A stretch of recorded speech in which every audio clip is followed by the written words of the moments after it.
Noah was born as the 13th son in the royal family, as one of the 13 imperial princes born from the loins of the king. He opens up his eyes to find a kindly woman looking down at him and wonders whether this person is his mother or just some maid.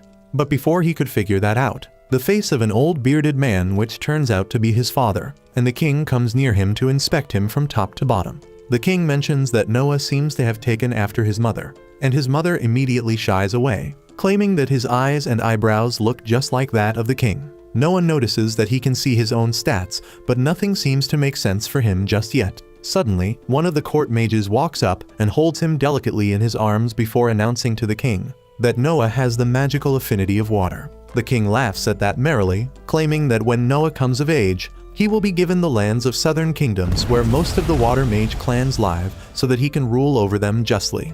With that, the king asks the court mage to have a look at Noah's stats. But the moment his stats are revealed, the entire court goes silent, while even the king has trouble believing his own eyes. One of the people in the court scream that it's a miracle, while the others join the chant, which confuses Noah, who then checks his own stats, only to realize that he has the stats of an SS-ranked water mage, which is unheard of, let alone attaining it at birth. 6 years pass by after that day, and Noah has grown up to be a healthy young lad. He slowly learnt about the kingdom of mirrors, which his father rules over, where things have been calm for several decades, now as people live peacefully without any war. The king is well loved by the general public, as are his sons, who are adored by the locals as well as the noble families of the country. But Noah is not really interested in the political intrigue of the kingdom, as he has realized something in the past 6 years about himself. It turns out that he has a special gift which no one else is aware of. He can leech off the XP of his subordinates, which means that the more maids he has, the stronger he can become. This also means that unlike other people who have a cap on their levels, Noah can rank up indefinitely and become the strongest mage on the planet. His maids seem to be completely loyal to him, as they discuss how even at the age of 6, Noah behaves more like an adult than a young kid. He soon goes on to the dining room for some breakfast and thinks about how his abilities and skills are pretty limited at this point because of his young age, but if he keeps training, he should continue to grow at a rapid pace and outshine his older brothers as well. His thoughts are broken by a beautiful maid named Evelyn, who tells him that the crown prince of the kingdom and the 4th prince have both come to visit him. Noah decides to quickly wrap up his breakfast, as even though they are his brothers, he shouldn't make the crown prince to the entire kingdom wait. He soon enters the guest room and goes to one knee as he welcomes his older brothers, the crown prince Albert and the 4th prince Henry. Albert looks at Noah with cold eyes, asking where he was, while Henry greets him more warmly, claiming that Noah seems to be growing into a courteous young man. Albert claims that Noah will make a fine chancellor one day and tells him that he has a present for Noah. He claps his hands, and immediately a terrified servant enters the room carrying a small coffin into the room as it emanates a deadly aura. Noah is confused about such a weird present, but Albert orders the servant to open the coffin, which he reluctantly is forced to do. The moment he opens the coffin, an aura of dead and dying men erupts into the room, which Noah can clearly feel as he stares at the sword inside the coffin, wondering what the hell did he just feel. Before he had a chance to regain his composure, Albert tells him to pick it up and see how it feels. Noah realizes that he doesn't really want to handle the blade, but considering that it's a gift from the royal prince, he can't really refuse and is forced to pick it up. He grabs the sword gently and picks it up, even though it's too big for his tiny body right now. Albert smiles and tells Noah that he knew Noah could do it, and finally explains that this blade is a special sword designed for water mages to wield and is known as Leviathan. He also reveals that before him, more than 120 people have tried holding it, but none survived to tell the tale. This scares him, and he almost drops the shiny blade. But Henry tells him not to worry, as the curse of this sword is so strong that he would have died the moment he touched it, if the sword refused to accept him. With that, Albert and Henry both get up to leave, while Noah bows down, thinking to himself how this despicable crown prince, who is unfortunately his own older brother, was testing him with such a dangerous task for absolutely no reason. But he knows that if he said it out loud, it would mean his head on a spike. Later that evening, while Noah was getting ready for bed, he notices that one of his maids seemed to be very tense, so he asks her whether she is okay. Zoe the maid at first hesitates, but when Noah pushes for the truth, she immediately goes to one knee, claiming that she wants some time off as there has been a flood in her village and everything is swept away. His family is starving, and she plans to sell her body in the red light district in hopes of collecting enough money to help her family. Noah tells her to stop talking, claiming that Zoe is his personal maid and he can't let her go for so long. He tells her to bring her mother to the estate and he will give her the job of the rear gate closer and pay her $5,000 a month. Zoe is confused at this and claims that she has never heard of any position like this, and even then the salary seems to be incredibly high. Noah tells her not to worry about that and also tells her that there is an empty house in the western outskirts of the capital which she can occupy and live in with her mother. Zoe can't believe her ears and starts tearing up when Dylan, the house butler, comes out and asks Noah whether he wanted anything. Noah asks him whether he is aware of the flooding in Zoe's hometown and tells him to buy as much land as possible in that area. Dylan is confused since that would be a bad investment. But Noah tells him that they need to protect the people in need there, as if they don't intervene a bunch of villains will occupy that land and start squatting. Dylan is shocked at this, and Noah asks what's wrong. But Dylan replies that he is just surprised at how well Noah is managing the situation with the foresight of an experienced man, considering he has never experienced anything like this before. Noah thinks about how he has seen more than his fair share of destruction in his previous life, but he obviously cannot reveal that to anyone. Dylan replies that according to his estimation, the entire land should cost roughly $70 million, which shocks Zoe. Even Noah knows that it is a very huge amount. His entire group of retainers earn roughly $80,000 a year. He himself has some $50 million in funds from taxes and gifts from his brothers. But that still leaves $20 million. He turns and asks Dylan about the land that they have in the south of the capital and claims that they will have to sell that land. Dylan is shocked and advises Noah against it since that land was a gift from his father, the king himself, and selling that land would be unimaginably rude to his own imperial family. Noah tells him not to worry about all that as he will deal with his own father later, and tells them that nobles have the duty to sacrifice themselves in order to bring peace and happiness amongst their subjects. More than that, he also knows that a noble who plays the martyr is loved by the public, which might come in handy sooner or later. Dylan bows down to him and tells him that he will deal with everything before leaving to make all the necessary preparations. The next morning, Noah gets ready with his army of maids to prepare everything for an inspection of the flooded area when he gets called out by the fourth Prince Henry. He immediately runs up to him with a warm greeting, apologizing for not coming earlier, but Henry tells him not to worry about it and asks where exactly is Noah planning to go. Noah replies that there is a region named Dasa, which has completely been flooded, and he aims to buy some land there and is planning to inspect the area to assess damage. Henry notices the sword given to him by Albert and asks him whether he is planning to use that during his visit. Noah replies that he is carrying it just in case he has to use it, but he is not sure yet, since he hasn't felt any different about it since his first encounter. Henry takes Noah away from the prying eyes and tells him that he was a little worried about that sword and Albert's sudden generosity, so he did some research on his own and found out that the sword seems to have a mind of its own and can only be controlled by someone who it acknowledges as its true master. Noah remembers the vision he had about all the previous people who tried mastering it, and realizes that this sword is basically like a mad dog, and he will have to earn its ownership before he can truly master it. Henry tells him to be careful and advises against using it unless absolutely necessary, as he has a bad feeling that the sword will take his life, just as it has taken hundreds of people before him.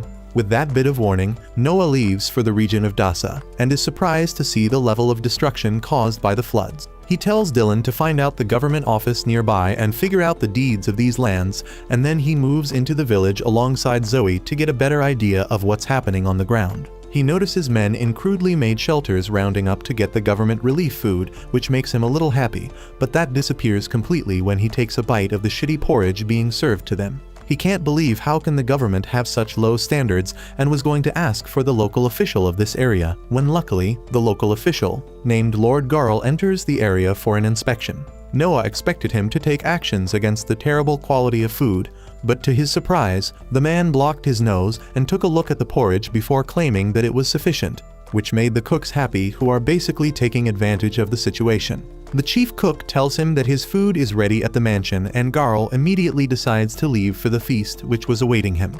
Noah couldn't stand this and immediately goes ahead to confront the man. He calls Garl a corrupt little bastard with a tiny peepee, which hits him where it hurts the most, and the man with the fragile ego immediately pulls a sword at Noah. Noah immediately calls for the sword Leviathan that Albert gave him, hoping that it would kill him, and the sword immediately flies towards him. At first he thought that the sword would just obey him, But he suddenly realizes the true strength of the sword as it starts resisting him, burning him with its powerful sinister aura. Noah, however, refuses to back off and continues on and finally manages to overcome the sword, taking control of the legendary blade once and for all. Once that was done, Garl had no chance, as Noah easily parried his attack and decided that the sentence for cheating the locals during a time of disaster is nothing other than death. With one swift slash, Noah cleaved the head clean off, shocking everyone in the area. Immediately, the guards start surrounding them, and he would have gotten lynched. But he smashes the sword in the ground, creating an incredibly deep hole in the earth, shocking everyone. The chaos attracted the attention of the knight named Rowan, who was recently appointed as the manager of this area, and he immediately recognizes Noah and goes down to his knee. Everyone was surprised, but they soon follow suit, taking a knee in front of him, while Noah tells Rowan that the first thing he needs to do is to make sure everyone here gets good food. And Rowan immediately apologizes for his oversight and gets on the task. After he returns, Noah gets immediately called down to the capital by his father, where he expected to get scolded. But to his surprise, his father praised him for taking the decisions when he took them and checks his stats again, which has grown since the last time he saw them. He thanks Noah for his help and tells him that he will need him to continue aiding him in ruling this kingdom. A couple days pass by, but Noah stays in the capital of the city, as this city is the beating heart of the entire kingdom and the most prosperous place by far, where loads of talented people come to find work. His plan is to bag one of these talented people for himself so that he can increase his own stats and quickly become a force to be reckoned with. His first candidate is a young girl that he has heard about who is supposed to be an incredible singer who has recently been in the talks as a brilliant up-and-comer. He finds out the theater that she is going to perform at and takes a seat alongside Zoe to see whether she is worth the talks or not. Soon, a young girl with a top hat named Ollie emerges on the stage and gets ready to perform in front of an audience. She soon starts singing, and immediately Noah is mesmerized with her voice. He knows that he is not the best technical singer that he has ever heard of, but she is definitely the singer who seems to really love her craft a lot. He thinks that with the right training and guidance, she can achieve greatness and starts considering taking her under his wing. Before the performance could even end though, a bunch of goons break inside the theater and shout at Ollie to shut her dumb ass up. The entire audience hold their breath, wondering what these villains want, while Ollie stands there scared while the goons make their way towards the stage. One of the workers tries to intervene, but the fatty immediately pushes him aside before jumping on the stage itself. He screams at her to pay up, claiming that singing on these stages won't get her enough money to pay her father's debts. She shivers as she tells him to please let her go, as she is trying to earn money and will pay them soon. But the fatty tells her that this is a garbage way of making money, and if she wants to earn loads of money quick and easy, she needs to start a social media channel and upload thirst traps there or sell feed pics, and maybe her bath water. She tells him that she is a respected girl and would never swoop down to do things like that. But the fatty threatens to break both her legs if she doesn't do as he says. That's when Noah decides to intervene and tells Fatty to step away from the girl immediately. The fatty turns around and tells Noah to go back to her mom's lap and drink some milk, or he will beat the crap out of him. Noah doesn't care though. He jumps down from the seat and starts walking towards the stage, telling Fatty that it's illegal to make children assume their parents' law by the decree of the imperial law. Moreover, it's also illegal to force people to sell their bodies in order to pay any sort of debts. The fatty angrily grabs him by the collar and lifts him up in the air, claiming that today is Noah's last day on Earth. But he doesn't really know who he is talking to. With the flick of his fingers, Noah creates a menacing purple aura that knocks all three of the goons to the ground, while Noah takes out his sword and points it at the fatty. The goons realize that they might be outmatched at this point, so they immediately tuck their tails between their legs and immediately start running away. Zoe goes towards the injured worker and helps him up, while Noah tells him that he should send them to him if they ever come back to this place to harass anyone. Zoe hands him a business card, and the worker is shocked to see that the boy in front of them is actually a prince of this kingdom. Noah doesn't really care about the fanfare though, and turns around towards Ollie and asks what her monthly expenses are. She thinks about it for a while, considering the fact that she also has to deal with her mother's treatment, and replies that her monthly expenses should be around $600. Noah tells her that he will pay her $2,500 every month so that she can work on her singing and get better. She is shocked to hear that and can't really believe her own ears, while Noah tells her that her salary would also increase as she gets better. With that, he tells her to complete the song, as he would love to hear how it ends, and returns back to his seat. Later that evening, when he returned back to his own home, he was greeted by his maids when he suddenly notices that the goons from the afternoon are bowing their heads to the ground, begging an audience so that they can apologize. He knows that only now did they realize that he was the prince of the kingdom, but he decides not to entertain them and tells her maid to turn them away, claiming that a prince does not have time to meet with people randomly. Just then, his older brother Henry also arrives, claiming that he has made the right decision as he would devalue his own authority as a prince if he talks to these plebs anytime they want to. Noah tells him that it was not the only reason why he decided to turn them away and explains that he wants them to think that he is still really angry about the stunt they pulled with the girl today, and that might scare them enough to not try and bother her again.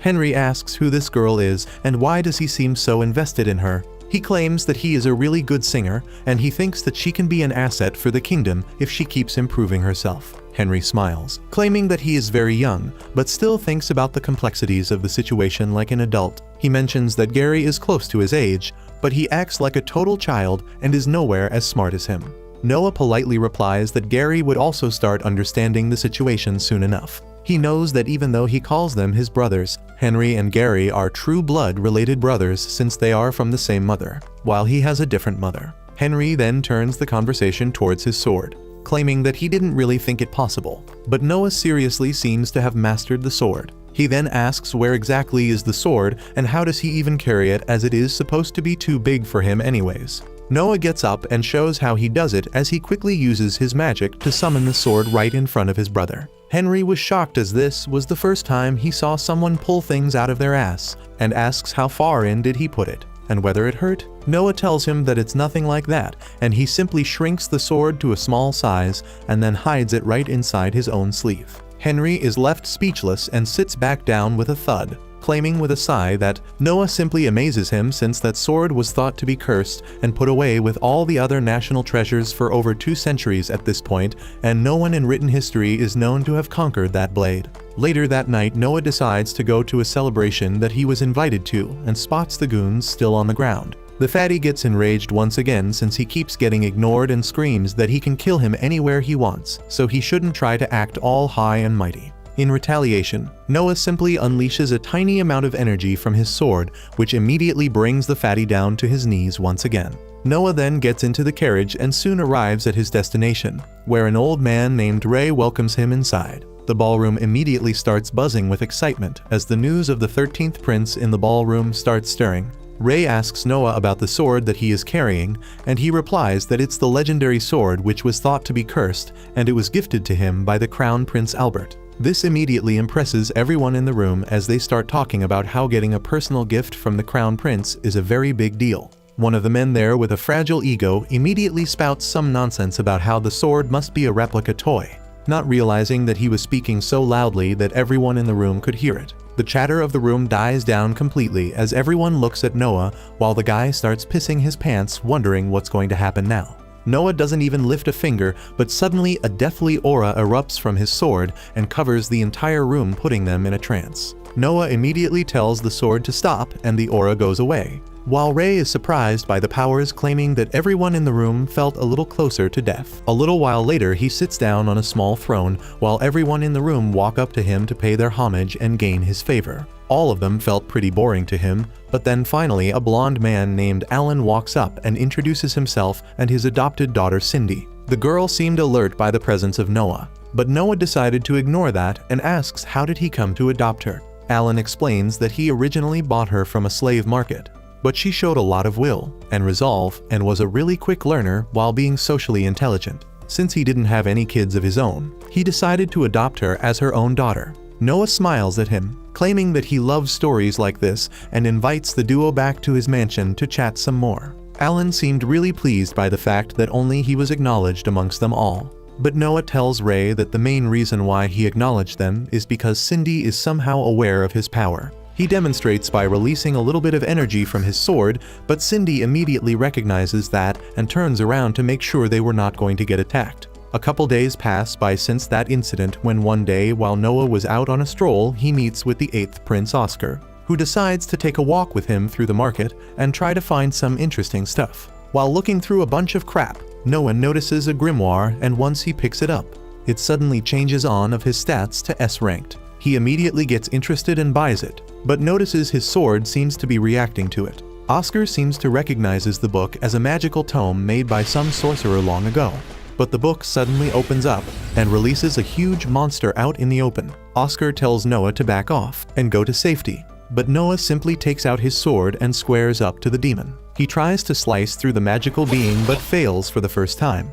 That's when he decides to use a bit of extra magic with his next slice and aims it upwards so he doesn't destroy anything else. With that, the magical creature ceases to exist while Oscar stands there wondering how strong is his little brother at this point. Watching this amazing feat, one of the shopkeepers run out and bow to the ground, requesting Noah to have a look at an item he has in his shop which might as well be a treasure. He takes the princes back to his shop and shows them a magical ring, claiming that this ring has yet to accept anyone as the owner and asks Noah to try it. Noah puts the ring on his thumb and immediately the magic activates and his entire body gets covered with a beautiful plate of armor. The shopkeeper is shocked, but Noah really likes it and buys it at that very instant. But Oscar refuses to let him pay for it, claiming that it will be a gift to him from his side. With that out of the way, he decides to head back to the theater to watch Ali sing.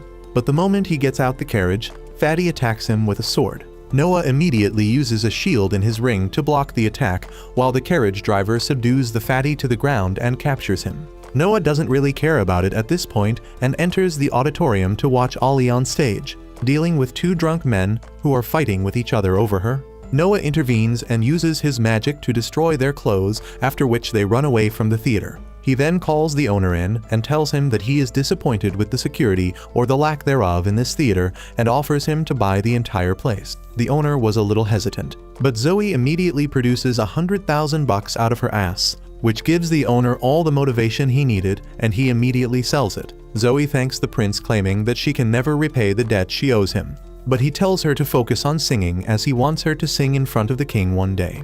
With that, he sits back down in the audience as Ollie begins one of her songs specially for him. But that's where this video ends. Remember to like and subscribe to the channel. Thanks for watching, and I'll see you next time.